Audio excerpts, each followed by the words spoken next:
His miraculous power to heal amazed. His power to feed thousands excited. And his power to raise the dead proved he was more than a prophet. These feats were signs that demonstrated Jesus was the Son of God.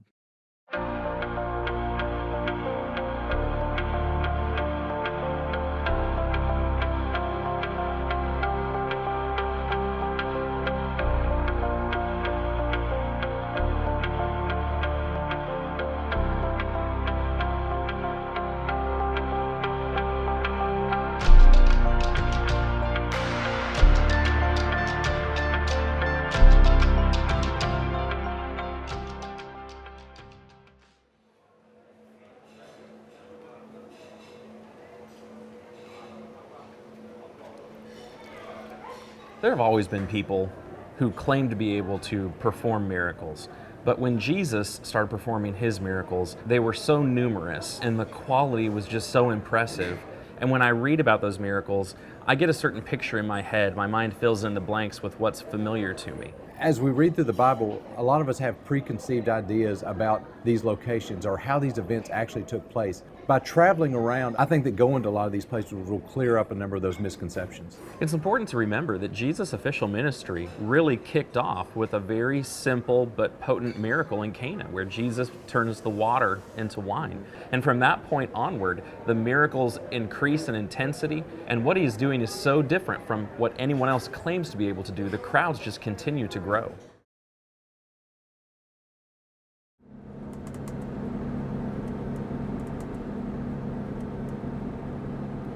We're wanting to talk about the miracles of Jesus, and there's a place over here on the eastern side of the Sea of Galilee that you're taking us. What miracle did Jesus perform over here? This is the miracle of Jesus casting the demons into the swine, a site called Curzy. We know this event happened directly on the Sea of Galilee because we know that the swines ran down a steep embankment and into the sea.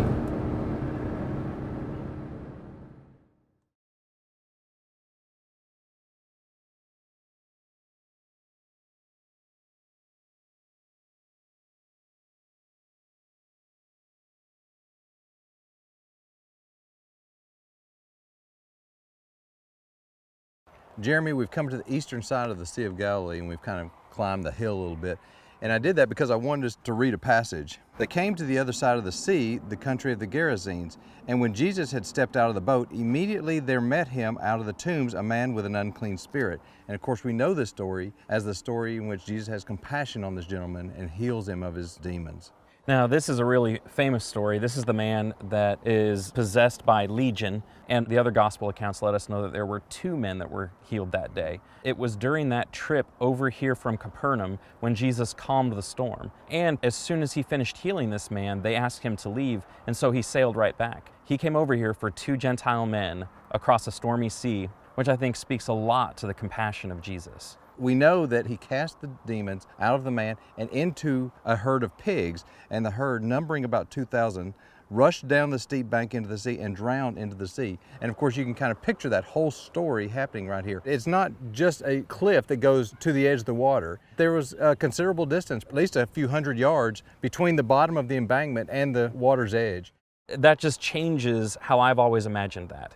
That herd of swine would have rushed down this really steep hill, gone across this flat area, and then run into the sea. Normally, an animal has a sense of self-preservation.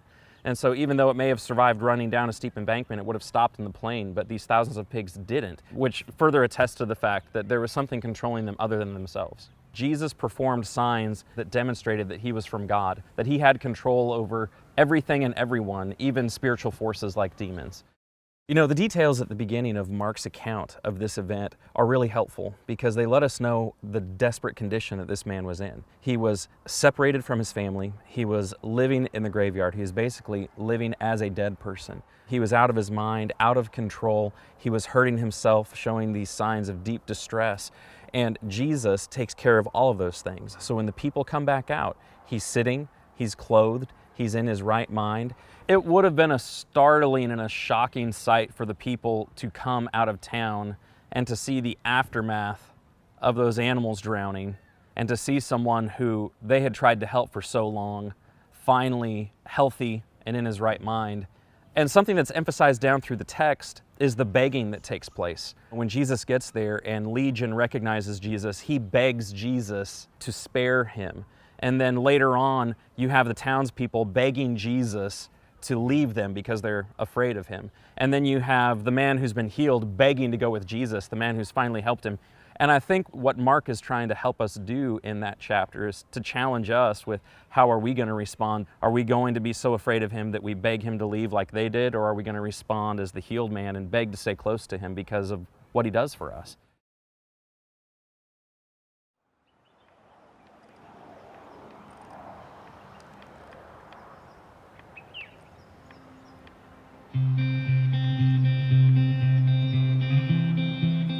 Jeremy, we're standing on top of the archaeological site called Et Tel, and many people think this is ancient Bethsaida.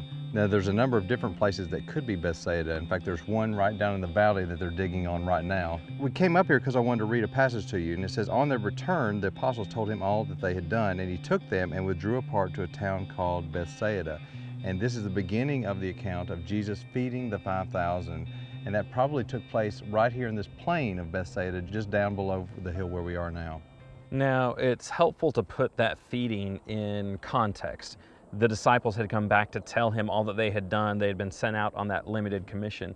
But the other piece of news that they brought to him was that Herod Antipas had just killed his cousin John the Baptist down at his Black Fortress. And what the other Gospels reveal is that hurt. And he was trying to get away to a desolate place to let them recharge and also for him to grieve the loss of his cousin. And so they came across the sea over here toward Bethsaida, and the crowds saw that he was heading this way. And so they ran around the north side of the Sea of Galilee and beat him here. We need to appreciate the humanity of Jesus. He sees all of these people who aren't just there for the teaching, but he sees people that need help, they need healing. And it says that he had compassion on them. And so despite how he was feeling in the moment, he spent that day taking care of thousands of other people. And so Jesus, in this moment where he should have been grieving and having some privacy, was surrounded by thousands of people and still took the time to care for them, to heal them, and by the end of the day, to miraculously feed 5,000 of them. And Jesus looks at Philip and asks Philip, "Where do we go and buy food for these people?" And I think the reason he pointed Philip out was because Philip was from Bethsaida. Philip would know where to get food for these people. Philip's response is, "We don't have the money to buy enough food for all these people." And of course, we know that he grouped them into specific groups and then asked for food. And one boy produced 5 loaves and 2 fish. So imagine, if you will, 5,000 people spread out across this plain right here. And Jesus performed the miracle where he was able to feed them all. Now, John's emphasis is that Jesus is actually able to miraculously produce food for people, very similar to the way that God produced manna for the Israelites in the Old Testament. And so, not just performing a miraculous sign, but that sign pointed to the fact that he was connected to the Yahweh of the Old Testament. It would have reminded them of Moses and the wandering of the Israelites and the fact that God miraculously provided food and manna for them. This man from Nazareth is doing what happened in the days of Moses. And Moses prophesied that a prophet would come like him, and they would have made that connection.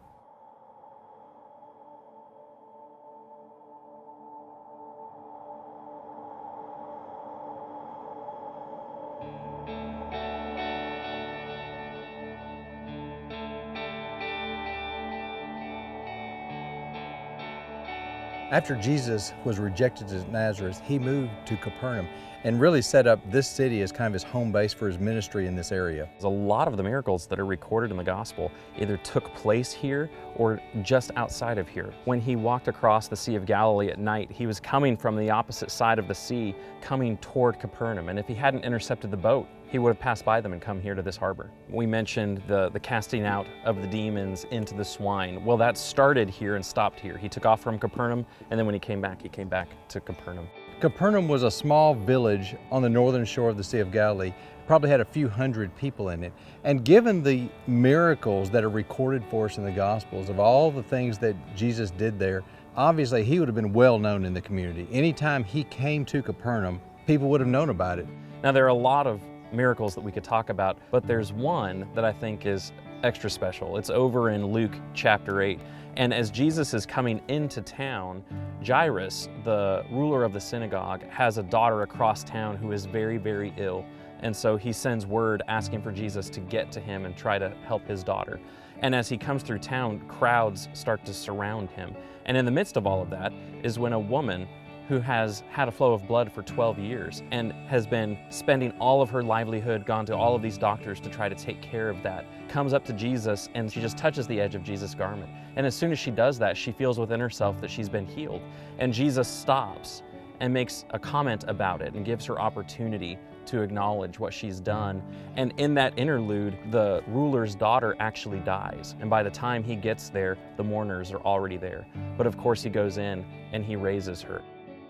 There's just so much about the facts in that miracle that testify to Jesus and who he is and how compassionate he is. You have this woman who for 12 years has been ceremonially unclean. It's hindered her ability to be social, and she has exhausted every possible way to heal herself. She is hopeless. There's nothing left.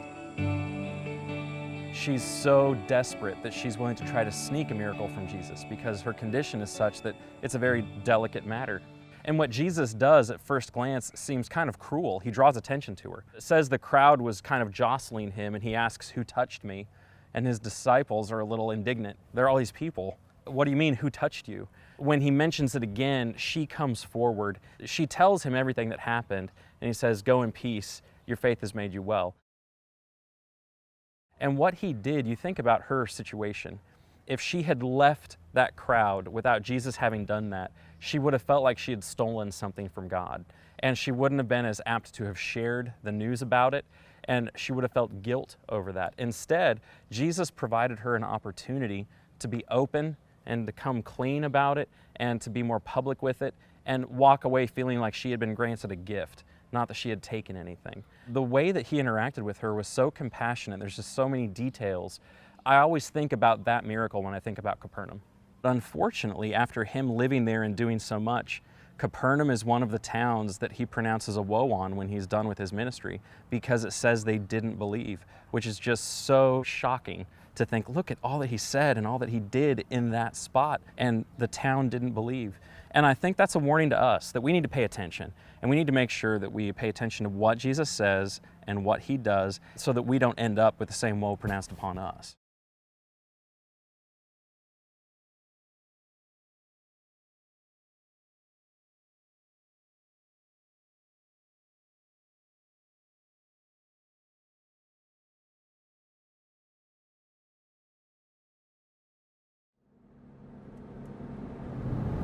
We're actually driving through Cana. This is one of the two possible locations of the first miracle that Jesus did, where he turned the water into wine at the wedding feast. The Gospels record that Cana is really where Jesus' ministry got started with that very first miracle. So what we saw at the Israel Museum was some large stone jars that were used for holding water for ritual purification. That's right. It was most likely that Jesus converted that water into wine in Cana. I don't think we have time to stop here today, but it's interesting still to drive through this area. It gives you a perspective of where it's located in relation to other cities and villages nearby.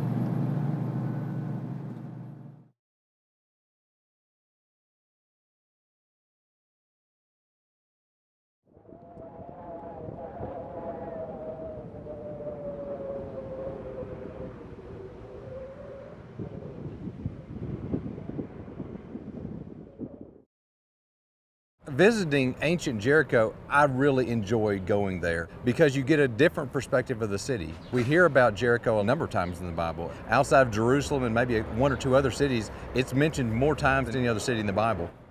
On a clear day when there's no haze, you can stand on the Tell and you can actually look across the Jordan Rift Valley and see Mount Nebo. Jericho is one of, if not the oldest, longest occupied cities in all of the world. And so there's just layer after layer after layer of historical events that took place there. It is blistering hot out here. Well, the thermometer says 103 degrees Fahrenheit, but that's because we're so far below sea level. At Jerusalem, we're about 2,700 feet above sea level. Here at Jericho, we're nearly 800 feet below sea level. We're down in the Jordan Rift Valley, and we're probably only 5 miles or so from the northern end of the Dead Sea. And this time of year, it gets really warm down here. We're here because we want to talk about one of Jesus' miracles. It's so powerful. In Mark, the 10th chapter, we actually read a scripture that says, "And they came to Jericho, and as he was leaving Jericho with his disciples and a great crowd, Bartimaeus, a blind beggar, the son of Timaeus, was sitting by the roadside." But if you look over at Luke's account, it says in chapter 18, "As he drew near to Jericho, a blind man was sitting by the roadside begging." So this appears at first glance to be a contradiction. Right. Mark tells the story and he says he was leaving Jericho, but Luke says he was coming to Jericho. So which is it? Well, actually, it's both. During the first century, Jericho was divided into two different parts. Residential Jericho sat right around where we are right now. Administrative Jericho sat about 1.5 miles to the southwest of us. This is where King Herod had his palace. So Mark is telling this story from a Jewish perspective as Jesus was leaving Jericho. Luke, on the other hand, is telling this from a Gentile perspective. As he was approaching Jericho, he's talking about administrative Jericho. And if you think about it, that makes sense, because if you were a blind man, where would you want to be? Well, you would want to be on the road between the two parts of the cities where the most traffic is. He's placed himself on a crossroads. Besides just the logistics of the miracle itself, Jesus is on his way up to Jerusalem from Jericho, making his way toward that last Passover feast, his final week before he's crucified. And so anyone else, they'd be thinking a lot about themselves. He takes the time to heal one more person with a physical malady. Jesus already knew, he's the Son of God. He already knew what the man's problem was, but he still gave him opportunity to identify it. Jesus asked him, "What do you want me to do for you?" And God wants to hear from us. He already knows what our problems are. He already knows what our struggles are, but he wants that level of communication with us too. He wants us to vocalize it and interact with him. And Jesus gave him that opportunity. This man, when he recognizes that Jesus, the Son of David, the King, is coming, he cries out all the more loudly and identified him as a descendant of David, attaching the title of king to him. And Jesus responded by healing him on his way up to Jerusalem. The blind man Bartimaeus is one of my personal heroes in the Bible. This is a gentleman who knew he had a problem. He knew that there was only one person that could fix it, and that's Jesus. And he wasn't going to let anybody stand in his way. That's the approach that we should take with our lives. That's right.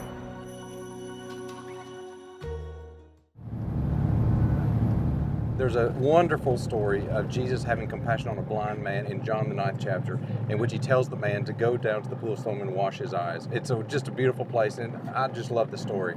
Now there's a picture that I have in my mind that I've seen since I was a kid, and it shows this pool of water off to the right and some stairs going up to the left. That's the image I've got stuck in my head. Was that accurate? For many, many years, there was a misunderstanding about exactly where the pool of Siloam was located.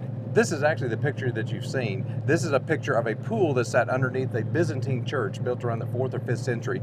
It's at the exit of Hezekiah's tunnel, which comes out the western side of the eastern hill here in Jerusalem.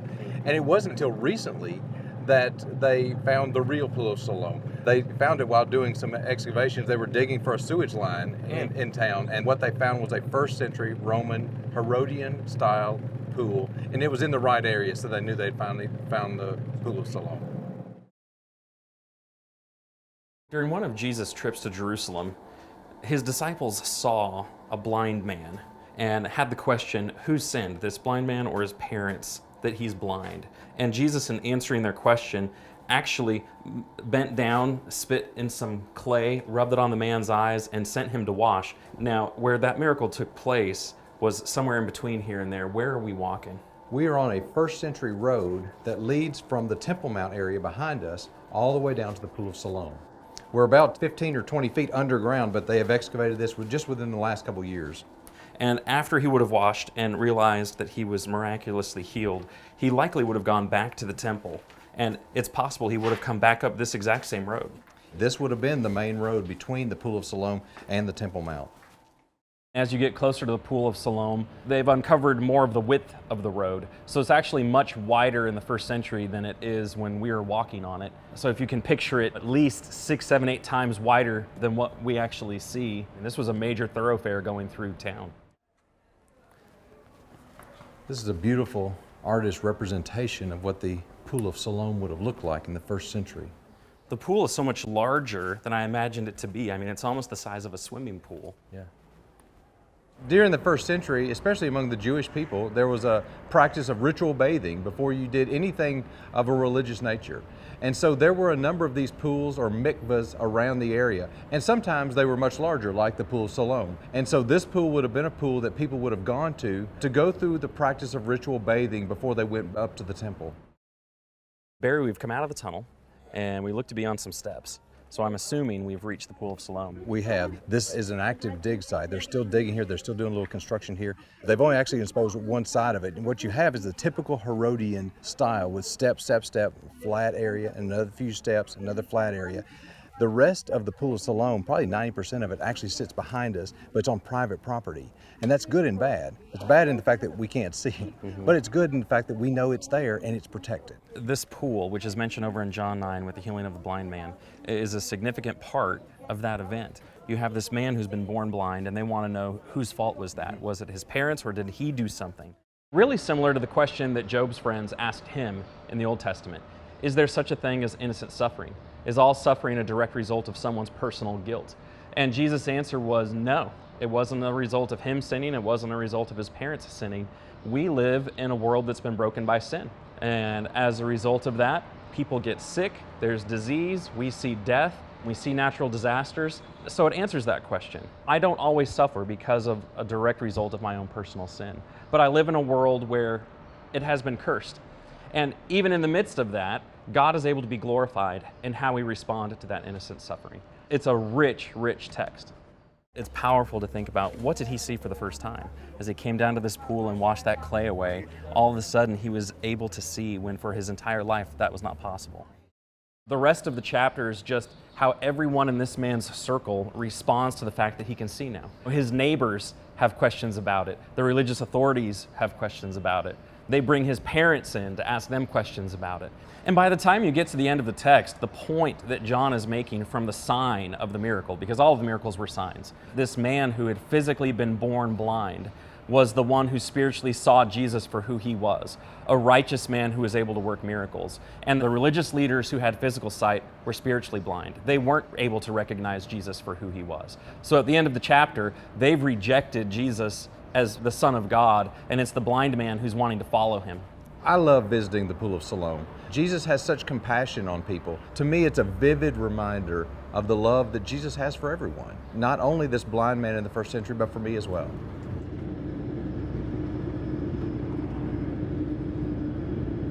We just left Jerusalem, the Pool of Siloam. Where are we heading? We're heading to the tomb of Lazarus in Bethany.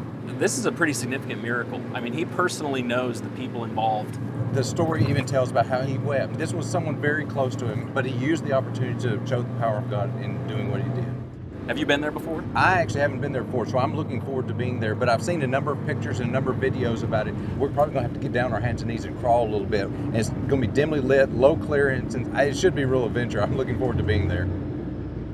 This is a difficult place to get to now. A number of years ago, they put up the separation wall between Jerusalem and Israel and the West Bank, and a lot of tourists don't come to this area anymore. We don't know exactly which tomb Lazarus was in, but we know that those tombs are first century tombs. So they're a good representation of what Lazarus would have been laid in when Jesus came to raise him from the dead.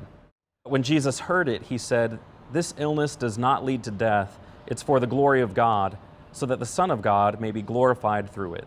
In this moment leading up to his triumphal entry and to his rejection and to his crucifixion, as he gets closer to Lazarus' tomb, everybody that he encounters is saying, if you had been here, you could have stopped this from happening. If you had been here, he wouldn't have died. He's already raised people from the dead. And so part of what Jesus is wrestling with as he approaches the tomb is, these people that I'm closest to still don't understand. And so when it says that he was greatly troubled, it's possible that what he was greatly troubled with was the people closest to him still didn't fully understand who he was, and that hurt him deeply, and he wept.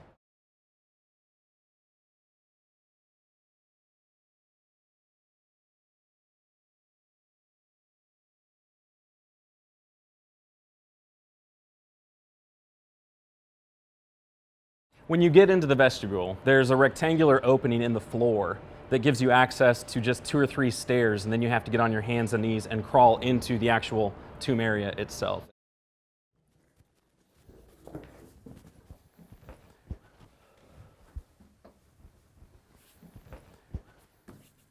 Wow, Barry. This is really tight down here. It is. It's very stale air. It's not moving at all. No, we're probably 10, 15 feet underground here. It looks like over here there's a niche behind this block wall. You see people have left prayers written on pieces of notepaper. The entrance we took in is a 16th century entrance. They're saying that the original entrance would have been in a different spot. That's right. But in one of these niches is where Lazarus' body would have been laid. Right. He would have been laid, according to tradition, over here on this side of the room here. Jesus would have been outside in the vestibule area when he called Lazarus to come forth. And of course, Lazarus rose from the dead and came out to meet Jesus. Now, Lazarus had been dead for multiple days. Jesus intentionally waited after he heard that he was sick to give him time to pass away. He knew what he was going to do, even though the disciples didn't. And by the time he got here, one of his sisters was concerned about the odor that would have been there because he had been dead for 4 days. Now, according to Jewish tradition, one of the significant things about the 4 days is that Jews believe that after so many days of death, your spirit finally departed your body. And so for Jesus, he waited that long so that they would have had that understanding, that his spirit was already gone. He was for certain dead before he called him out of the tomb. Right. But Lazarus comes out, and he doesn't look like someone who has been buried for 4 days. And so it astonished everybody. Now, all of this is really significant, especially in John's gospel, because the raising of Lazarus happens in John chapter 11. In John chapter 13, you're into Jesus' final week. And so you have the raising of Lazarus leading up to the death, burial, and the resurrection of Jesus himself. So it wasn't just a miracle pointing toward his divinity, but it was a foreshadowing miracle about what would happen to Jesus himself. The raising of Lazarus was the event that really sent the Jews over the top, because once Lazarus was alive and he was being seen by people in the city, they wanted to quiet Jesus. The text even emphasizes that they were actually seeking opportunities to have Lazarus killed. So this man that had just been miraculously raised from the dead, they were ready to kill him again, to get rid of him as evidence to Jesus. Right.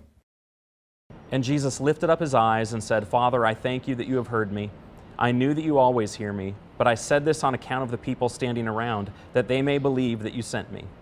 And when he had said these things, he cried out with a loud voice, "Lazarus, come out." The man who had died came out, his hands and feet bound with linen strips, and his face wrapped with a cloth. Jesus said to them, "Unbind him and let him go." You know, this is possibly one of the tightest spots that we've crawled through to get to see something, but it was so worthwhile to come down here. Following the chronology of Jesus' time on earth, he's foreshadowing his impending death, burial, and resurrection. If Jesus from Nazareth has the power over life and death, then death is not the end, and we have hope.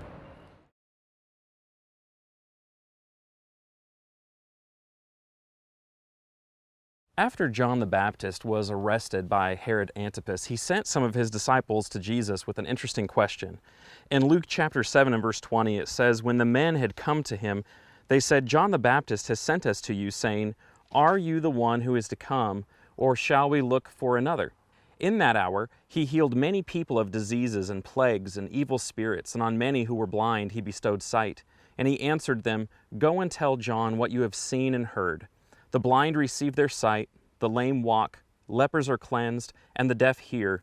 The dead are raised up, the poor have good news preached to them, and blessed is the one who is not offended by me.'" What Jesus did to encourage John the Baptist in that moment was to point to the fact that he was able to perform miracles to a degree and in a measure that no one else ever could. And the Gospels call those miracles in multiple places signs. Those signs pointed to something. From the very first sign that he performed in Cana, turning water to wine, to the raising of Lazarus, and eventually to the sign of his own resurrection, the miracles of Jesus point to the fact that he was the Son of God who came to die for us all.